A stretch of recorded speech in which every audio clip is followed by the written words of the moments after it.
Welcome everybody to Easy Data Science. This is going to be the channel where you'll learn what is data science first of all, what are the programming languages that are taught in this type of field, and what are the programs that are used in this field. But not just that, this is going to be more of an introduction to data science in general. Since this is still a kind of ever-evolving field that is more of a combination of statistics and computer science.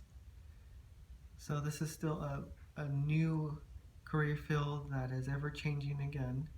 And with Easy Data Science, we try to make it something that you can easily understand and not make it seem so intimidating if you have, previous experience with analyzing data or using a lot of data that might have come from a CSV file or an Excel program file, which would relate to a lot of people who have been doing a lot of fantasy sports and stock market tracking.